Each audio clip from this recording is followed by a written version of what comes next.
My husband is currently raising a crystal flute of vintage Dom Perignon, basking in the applause of the very board members he's been systematically robbing for the last 8 months. He winks at his mistress standing beside him, arrogant enough to believe he's about to announce his engagement and my exile. He doesn't realize the woman he's parading as his future trophy wife isn't a 21-year-old intern. She's a forensic auditor for the Montgomery Trust, and the leather portfolio in her hands isn't a wedding registry. It's a federal indictment. If you're watching this video, tell me where you're from or what time it is for you. The air in the Fontainebleau Grand Ballroom smelled of expensive lilies and even more expensive desperation. Crystal chandeliers the size of small cars cast a fractured golden light over 300 of the city's corporate elite, but the warmth didn't reach me. I stood near a marble pillar, gripping my clutch until my knuckles turned white, watching the man I had vowed to love forever perform the final act of his betrayal. Merrick stood at the head table, his silhouette sharp against the velvet backdrop. He looked undeniable. The charcoal-tailored suit, Italian, bespoke, paid for with funds that certainly didn't come from our joint checking account, fit him like armor. Beside him stood Sienna. Sienna. The name tasted like battery acid. She was radiant in a crimson silk gown that clung to her like a second skin, her auburn hair cascading over one shoulder in perfect waves. She looked every inch the young, vibrant future Merrick believed he deserved. She was laughing at something Corinne, my mother-in-law, was whispering in her ear. Corinne gripped Sienna's forearm with a possessive pride she had never, not once in 5 years, shown to me. I watched Corinne gesture to the crowd, her face flushed with the intoxication of attention. She was orchestrating this. She had planned every centerpiece, every seating chart, every moment of this night to culminate in my public erasure. Adeline? I turned to see Lorelei, Merrick's executive assistant, standing beside me. She held a tray of hors d'oeuvres, but her hands were trembling. Her eyes darted toward the head table, then back to me, filled with a pity that made my stomach churn. "You shouldn't be here for the speeches," Lorelei whispered, her voice barely audible over the jazz quartet. "Please, just go to the cloakroom. I'll tell them you felt ill." "I'm not ill, Lorelei," I said, my voice steadier than I felt. "I'm exactly where I need to be." "You don't understand," she pressed, stepping closer. I saw the run-of-show document on Corinne's iPad. "They're not just announcing the merger, Adeline. They're announcing changes, personal changes." I looked at the woman who had sent me Christmas cards for half a decade. She knew. They all knew. The whispers rippling through the room weren't about stock prices. They were about me, the ghost at the feast. "Thank you, Lorelei," I said, smoothing the fabric of my black dress, "but I think I'll stay. I love a good surprise." Across the room, Merrick raised his glass. The chatter died down instantly. The silence was heavy, expectant. He scanned the crowd, his eyes sliding over me without a flicker of recognition, as if I had already ceased to exist. He smiled at Sienna. The trap was set. They thought I was the mouse. They had no idea I was the one holding the spring. To understand the magnitude of the disaster standing at that podium, you have to understand who Merrick used to be, or at least who he pretended to be. 4 months ago, Merrick was the man who left sticky notes on the bathroom mirror telling me I was beautiful. He was the man who brought me soup when I had the flu and spent his weekends repainting the guest room because I mentioned I liked the color sage. The change didn't happen with a bang. It happened with a slow, creeping rot. It started in late August. The nights got longer. The phone got quieter. I remember the first Tuesday in September vividly. It was raining, a gray, miserable drizzle that coated the city in slick gloom. Merrick came home at 10:45 p.m. He usually walked through the door at 6:15 p.m. sharp. I was sitting on the sofa, a book unread in my lap. When he entered, the air shifted. He brought the cold in with him, along with a scent that was entirely wrong. For 5 years, Merrick had worn sandalwood and amber. It was a warm, woody scent. But as he leaned down to give me a perfunctory kiss on the forehead, I smelled it. Citrus. Sharp, acidic, aggressive citrus. "You're late," I said, keeping my tone light. "Merger talks," he muttered, loosening his tie. He didn't look at me. He walked straight to the kitchen. "Winston has me running numbers for the acquisition. It's a nightmare." "I called the office at 8, I said to his back. "Security said the floor was dark." Merrick stopped. He stood perfectly still for a second, his hand hovering over the refrigerator handle. Then he turned, offering a smile that didn't quite reach his eyes. It was a practice smile, a boardroom smile. "I was in the server room with IT, he lied, smoothly, effortlessly. "We're migrating the databases. No reception down there. You know how archaic the building is." He grabbed a bottle of water and took a long drink. "Why were you checking up on me, Adeline? Do you not trust me?" That was the first red flag, the immediate pivot to offense. "I was worried," I said. "You didn't text." "I'm a grown man, Adeline. I don't need to report my movements like a teenager."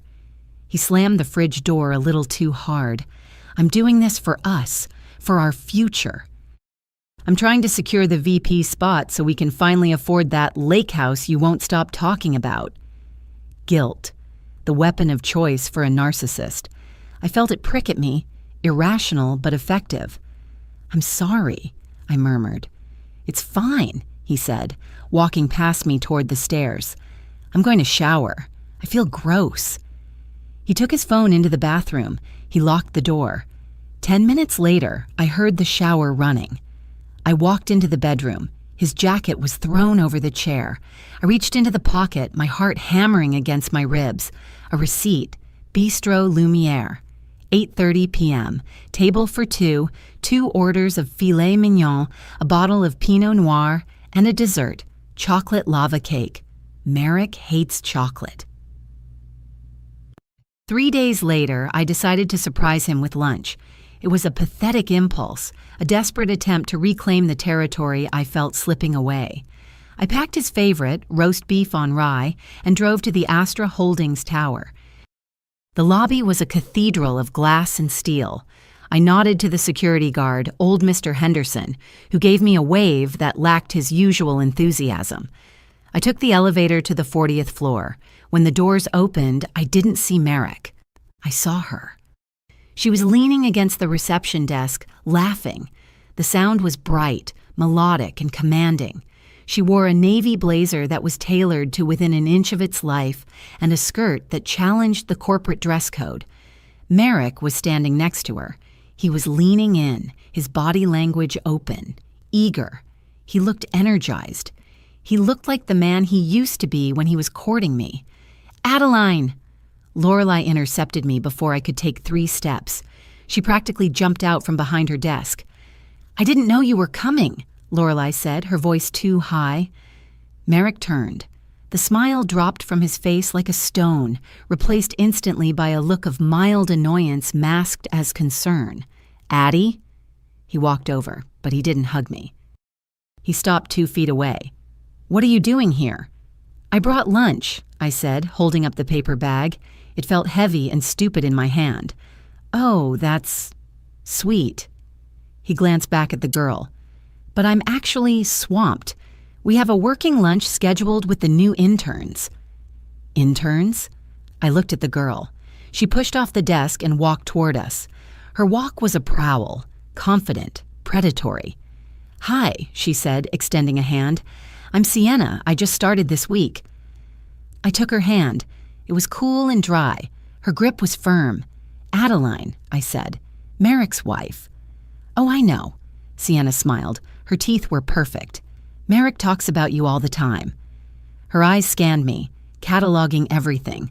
My sensible shoes, my minimal makeup, the slightly frayed strap of my handbag.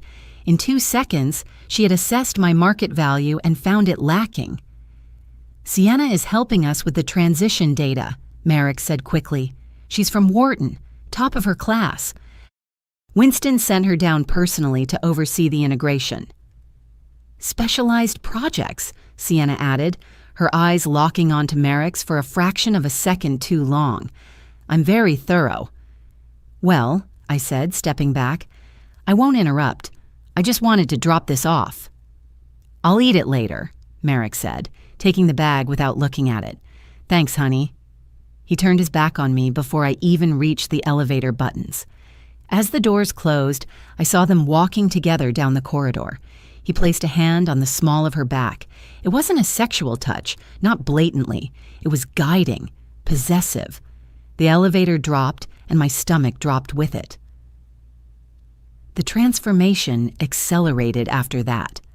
Merrick started going to the gym at 5 a.m. He bought new shirts, slimmer cuts that showed off the results of his workouts. He stopped eating carbs. He started listening to modern pop music instead of his usual talk radio, and the money started bleeding. I handled the household finances, but Merrick had his own discretionary credit card for business expenses. Usually he paid it off from his commission checks, but one night he left his iPad unlocked on the nightstand. I shouldn't have looked, but I did. I opened the banking app. The balance on the joint savings was fine, but the credit card statement for his Amex Black, the one he claimed was strictly for client dinners, was a disaster zone. Transactions for consulting services at a boutique called Gilded Lily. 3 charges of $500 each, a charge for the Ritz-Carlton Spa, $800, and jewelry, a charge for $2,400 at Diamonds and Ice. I sat there in the dark, the blue light of the screen illuminating my trembling hands. $2,400. I didn't get diamond earrings for our anniversary last month. I got a blender. A high-end blender, he had insisted. For my smoothies. I took screenshots. I emailed them to a dummy account I had set up years ago for junk mail. The next morning, I asked him about the charges. The Gilded Lily, he laughed, buttering his toast. That's a flower shop, Adeline, for the office. We sent arrangements to the prospective buyers. You think I'm buying flowers for myself? And the spa?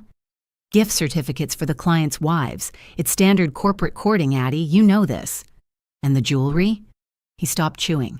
He put the knife down slowly. That was for you, he said softly. It was supposed to be a surprise for Christmas. I put a deposit down on a necklace. He looked hurt, genuinely hurt. Oh, I said, feeling the shame wash over me again. Merrick, It's okay, he sighed, standing up. I guess the surprise is ruined. But honestly, Adeline, the snooping, it's getting a little suffocating. I'm working my ass off for this family, and you're treating me like a criminal. He kissed my cheek and left. I wanted to believe him. God, I wanted to believe him. But 2 days later, I saw the earrings. They weren't in a box in his closet. They were dangling from Sienna's ears in an Instagram story posted by the official Astra Holdings account. New talent bringing new sparkle to the team. Your Team Astra, your corporate life. They were distinct, platinum teardrops with a sapphire center, $20,400 worth of lies. The following week, I thought I had him. I was cleaning out his jacket pockets, a habit he usually hated, but he had been sloppy, and I found a folded piece of heavy cardstock. It was an invitation. The Sapphire Lounge, Private Room 4, Friday, October 14th. 8 p.m. There were no names, just a time and a place. The Sapphire Lounge was a notorious spot downtown. It wasn't a business hub. It was dark, velvety, and known for its discretion. It was where affairs went to thrive. Friday was 2 days away. I spent those 48 hours in a fugue state. I rehearsed the confrontation. I would walk in. I would find them together. I would take a photo. I would scream. No, I wouldn't scream. I would be cold, ice cold. Friday night came. Merrick called at 6 p.m. Working late again, he said. Don't wait up. Okay, I said. I love you. Yeah, you too. I waited until 7:30 p.m. I put on my trench coat. I drove downtown. My hands were shaking so bad I could barely steer. The Sapphire Lounge was underground. The bouncer looked at me, a woman in a sensible coat amidst a sea of leather and glitter, and raised an eyebrow. Private party, I said, trying to sound authoritative. Room 4. My husband is expecting me. He shrugged and stepped aside. I walked down the dim hallway. My heart was a drum in my ears. I reached the mahogany door marked 4. I could hear voices inside. Laughter. A woman's laugh. Sienna. I didn't knock. I grabbed the handle, shoved the door open, and stepped inside, ready to burn my life to the ground. "You bastard!" I shouted. The room went silent. Merrick was there, sitting on a plush leather sofa. But Sienna wasn't on his lap. She was sitting across from him, holding a tablet. And sitting next to her were 3 men in expensive suits, Japanese men, elderly, serious. There was no wine. There were blueprints spread across the low table. Merrick looked up, his face registering shock, then horror. "Adeline?" The 3 men looked at me, then at Merrick. One of them adjusted his glasses. "Is this, part of the presentation?" one asked in heavily accented English. Merrick stood up, his face turning red. "Gentlemen, I'm so sorry, my wife. She's been under a lot of stress lately." He walked over to me, grabbing my arm. His grip was bruising. He marched me into the hallway and slammed the door. "What the hell is wrong with you?" he hissed, his voice trembling with rage. "Those are the investors from Tokyo. This is the deal, Adeline, the deal." I thought, I stammered. "The invite, the lounge. I thought you were with her." "With who?" "Sienna?" He let out a harsh, incredulous laugh. "She's translating, Adeline. She speaks fluent Japanese. That's why she's here." He ran a hand through his hair. "Go home. Get out of here before you cost me my job. We are going to have a very serious conversation when I get back." I drove home in tears. I felt crazy. I felt like the villain. It wasn't until weeks later that I realized the truth. The investors were real, yes. But the venue? The invite left in the pocket? It was a setup. He knew I was snooping. He planted the invite. He chose a venue that screamed affair, just to bait me into humiliating myself. He weaponized my own suspicion to destroy my credibility. It was brilliant. It was evil. And it worked perfectly. After the Sapphire Lounge incident, I lost the high ground. Merrick didn't scream at me when he got home. He treated me with a fragile, pitying silence. He treated me like I was mentally unstable. And he called in the cavalry. Corinne arrived on Sunday morning with a suitcase and a potted orchid. "Merrick tells me you're struggling, dear," she said, breezing past me into the foyer. "I'm here to help get the household back in order while you recover." "I'm not sick, Corinne," I said. "Denial is a symptom," she hummed, running a finger over the dust on the hallway mirror. "Tsk, we really need to get you some help." Corinne didn't help. She occupied. She rearranged the kitchen. She criticized my cooking. And she talked about Sienna constantly. "That girl is a dynamo," Corinne said over tea on Tuesday. "Merrick says she's single-handedly saving the merger.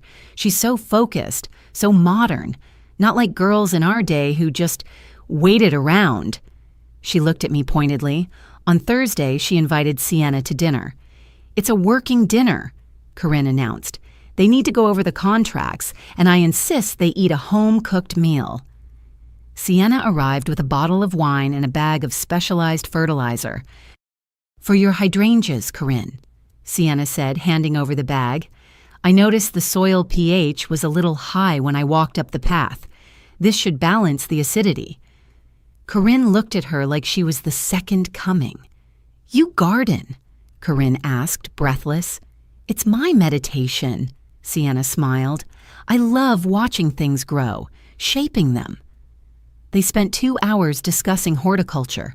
I sat at the end of the table pushing peas around my plate.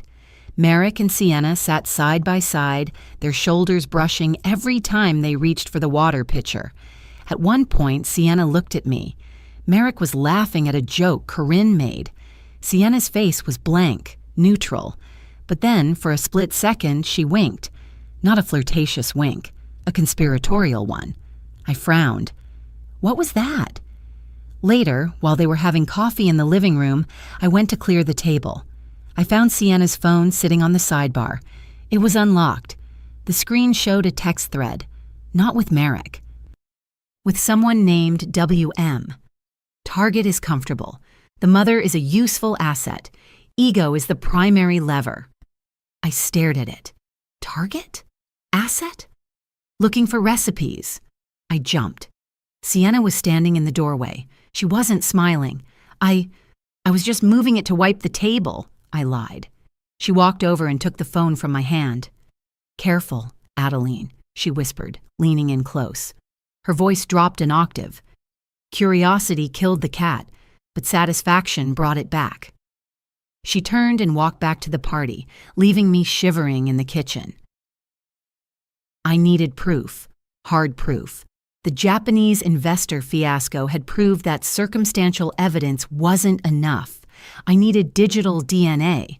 I bought a piece of cloning software online. It came on a USB drive. The instructions were simple. Plug it into the target phone for 60 seconds, and it copies everything. Texts, deleted photos, call logs, GPS history. The problem was getting Merrick's phone unlocked for 60 seconds. Saturday morning, Merrick was in the shower. He left his phone on the charger on the nightstand. I grabbed it. Unlocked. He hadn't changed the passcode yet. I plugged in the USB drive. A progress bar appeared on the screen. 20%. The water in the shower stopped. My heart hammered. 40%? I heard the glass door of the shower slide open. 60%. Adeline, where's my towel? Merrick yelled. Coming, I shouted back, just grabbing a fresh one from the dryer. I didn't move. I watched the bar. 80%. I heard his footsteps on the bathroom tile. 90%. Adeline? The doorknob turned. 100%. Transfer complete. I yanked the drive out just as the bathroom door opened. Merrick stood there with a towel wrapped around his waist, dripping wet. What are you doing? He asked, eyeing the phone in my hand. Alarm, I said breathlessly. It was buzzing. I turned it off. He narrowed his eyes. I didn't hear an alarm. It was on vibrate. He stared at me for a long, agonizing second. Then he shrugged. Where's my towel? I handed him the one from the chair. I shoved the USB drive into the pocket of my cardigan. I had it. I had everything. I went downstairs to the kitchen. My hands were shaking. I needed to hide this drive. I needed to copy it to my laptop immediately. Good morning, dear. Corinne was in the kitchen, making iced tea. Morning, I squeaked. You look pale, she observed. Sit down. Have some tea. She poured a tall glass from a large crystal pitcher. The pitcher was heavy, filled with ice and lemon slices. I sat down at the island. I took the USB drive out of my pocket. I needed to put it somewhere safe while I got my laptop. I set it on the counter behind the fruit bowl. What's that? Corinne asked, her eyes sharp as a hawk's. Nothing, I said. Just a work thing. You don't work, Adeline, she reminded me. She picked up the pitcher to refill her own glass. She moved toward me. It happened in slow motion. Her hand slipped. The heavy crystal pitcher tilted. A gallon of ice-cold tea, complete with lemon pulp and sugar, cascaded onto the counter. It flooded the surface. It drenched my lap, and it submerged the USB drive. Oh, my heavens! Corinne cried, sounding anything but sorry. I am so clumsy today. She grabbed a rag. She started wiping frantically. She scooped up the USB drive, which was now dripping with sticky liquid. Here, let me clean that for you, she said. Before I could scream, she dropped the USB drive into her own glass of water. To rinse off the sugar, she explained brightly. I stared at the drive sinking to the bottom of the glass. Electronic death. No! I lunged for it, fishing it out.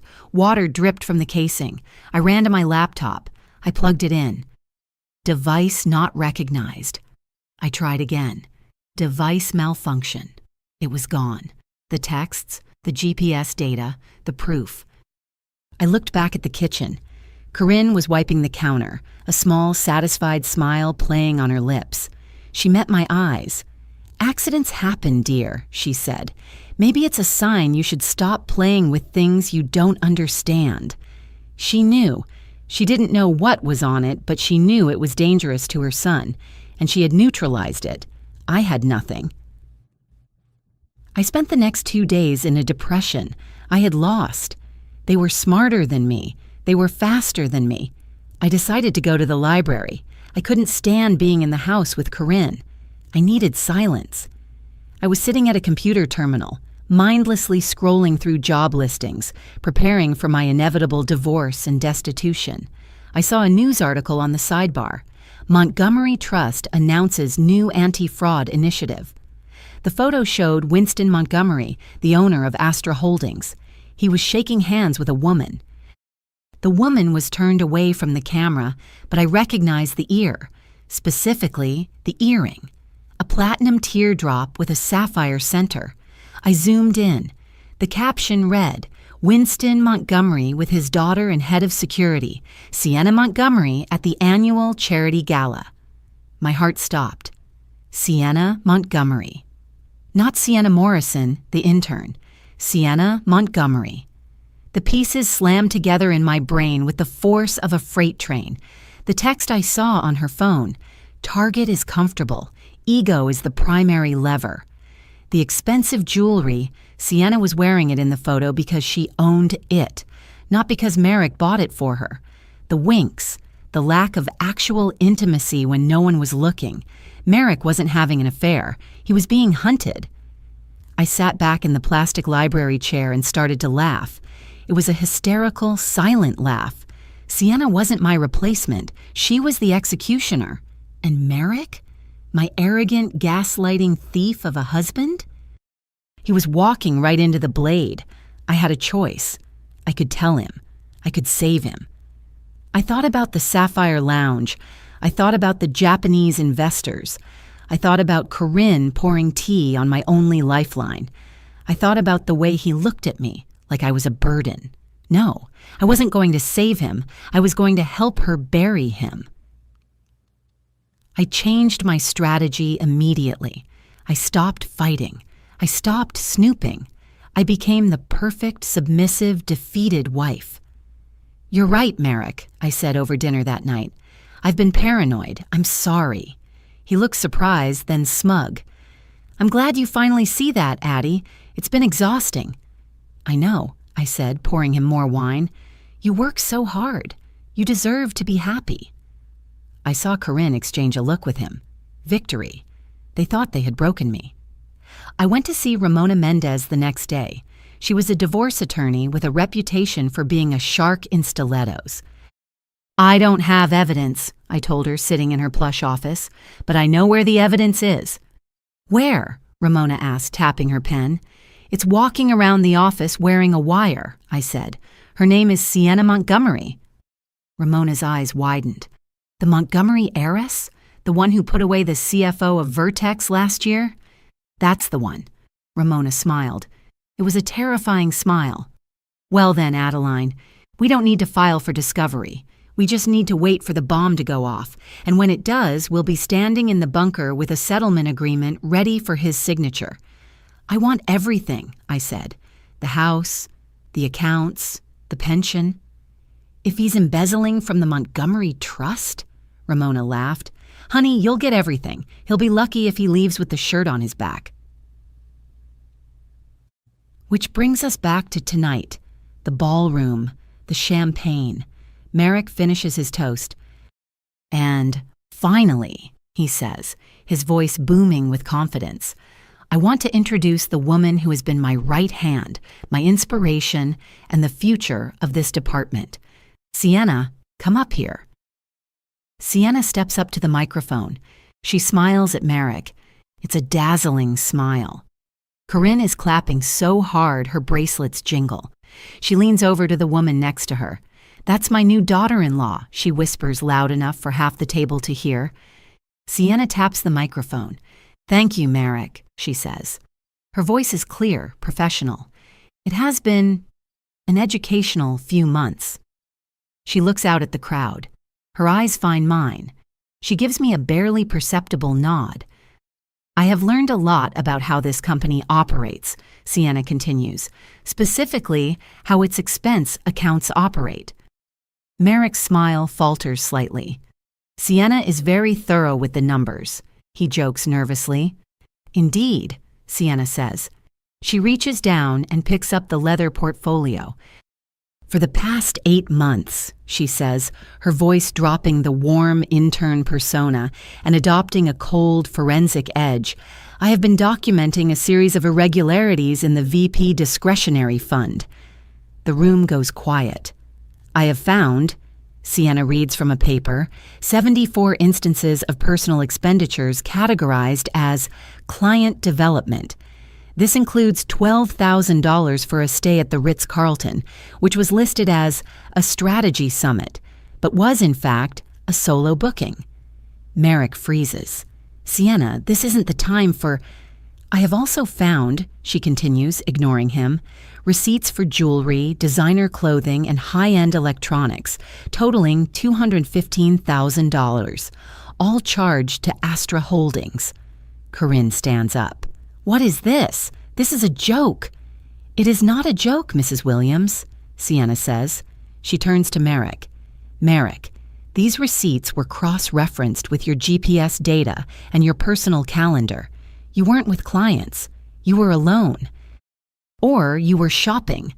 Merrick's face drains of color. He looks like a wax figure melting under the lights. This is insane, he stammers. Who do you think you are? That's the best part, I say. My voice rings out. I didn't realize I had spoken so loudly. Heads turn. I step away from the pillar. I walk toward the stage. My legs aren't shaking anymore. Adeline, sit down, Merrick hisses. No, I say. I stop at the base of the podium. I look up at him. I think you should answer the lady's question, Merrick. Who does she think she is? I turn to the crowd. Ladies and gentlemen, I say, projecting my voice to the back of the room, I'd like to introduce you to the head of the audit committee and Winston Montgomery's daughter. I point to Sienna. Meet Sienna Montgomery. The gasp that goes through the room sucks the oxygen out of the air. Merrick looks at Sienna. Then he looks at Winston Montgomery, who is standing near the bar. Winston sets his drink down. He walks slowly toward the stage. He doesn't look angry. He looks disappointed. It's true, Merrick, Winston says. His voice is low, but in the silence, it sounds like thunder. Sienna has been operating undercover at my request. We noticed the bleed in Q2. We needed to know if it was incompetence or malice. He looks at the portfolio in Sienna's hand. It appears to be malice. Corinne lets out a strangled sound and collapses into her chair. Merrick looks at me. His eyes are wild, desperate. Adeline, you knew, and you let me. Let you what? I ask softly. Dig your own grave? Yes, I did. But I did it for us, he screams, losing control. For the lake house, for the life you wanted. I never wanted a lake house, Merrick, I say. I just wanted a husband who didn't gaslight me into thinking I was crazy. Sienna hands the portfolio to Winston. The police are waiting in the lobby, she says calmly. We didn't want to make a scene inside. You're fired, Merrick, Winston says. Effective immediately. Legal has already prepared the paperwork. You are barred from the premises. 2 uniformed officers step into the ballroom entrance. Merrick looks around. He sees the faces of his colleagues, the board members, his friends. Disgust, shock, schadenfreude. He looks at Corinne. She has her face buried in her hands, weeping. Not for him, for her reputation. He looks at Sienna. She is closing the portfolio, her job done. And then he looks at me. Addie, he whispers, help me. I look at him. I think about the Japanese investors. I think about the iced tea. I think about the lonely nights and the citrus cologne. I can't help you, Merrick, I say. I have a meeting with my divorce lawyer in the morning, and since you just admitted to a felony in front of 300 witnesses, I think the negotiations are going to be very short. I turn around and walk away. And walk. I hear the officers reading him his rights as I push through the double doors. 3 months later. The courtroom was beige and smelled of floor wax, not nearly as glamorous as the ballroom. Merrick sat at the defense table. He wasn't wearing an Italian suit. He was wearing an ill-fitting gray polyester blend that hung off his frame. He had lost 20 pounds. His hair was thinning. Corinne was in the back row. She wore dark glasses and a scarf over her head, like a celebrity trying to avoid paparazzi, even though no one was taking her picture. She was a pariah. The society ladies had dropped her the moment the handcuffs clicked. I sat in the gallery next to Ramona. The judge was a stern woman with reading glasses perched on her nose. "Mr. Williams," she said, "the evidence against you is overwhelming. The breach of trust is significant." She shuffled her papers. "I sentence you to 5 years in state prison, followed by 3 years of probation. Restitution of $215,000 is to be paid in full." The gavel banged. Merrick didn't react. He just stared at the table. As the bailiff led him away, he looked back. He locked eyes with me. There was no arrogance left, just hollow regret. I didn't smile. I didn't wave. I just watched him go. I walked out of the courthouse and into the bright spring sunshine. Winston and Sienna were waiting by a black sedan. "Adeline," Winston said, tipping his head, "thank you for your cooperation during the discovery phase. Ramona tells me the settlement was signed." "This morning," I said. "I get the house and the clean accounts." "Good," Winston said. "You deserve it." Sienna stepped forward. She wasn't wearing the power suit or the seductive dress. She was wearing jeans and a leather jacket. She looked younger, more real. "I'm sorry about the Sapphire Lounge," she said. "That was extreme." "It was necessary," I said. "He needed to feel safe." "He was an idiot," Sienna said. "He spent half our strategy sessions bragging about how well he managed you, how he had you wrapped around his finger." "He was wrong," I said. Sienna smiled, a real smile this time. "Yeah, he was." They got in the car and drove away. I stood on the sidewalk, taking a deep breath. The air smelled like rain and asphalt and freedom. I checked my phone. A text from Corinne. "Adeline, please call me. I'm all alone. I need someone to drive me to the pharmacy." I deleted the text. Then I blocked the number. I walked to my car in my name, paid for with my money. I had a whole life to rebuild, and for the first time in a long time, the foundation was solid. If this story resonated with you, leave a like and consider subscribing. You can also drop any comment below, even just one word. Maybe tell me where you're watching from, or what time it is right now. Sometimes one word is enough to say you were here.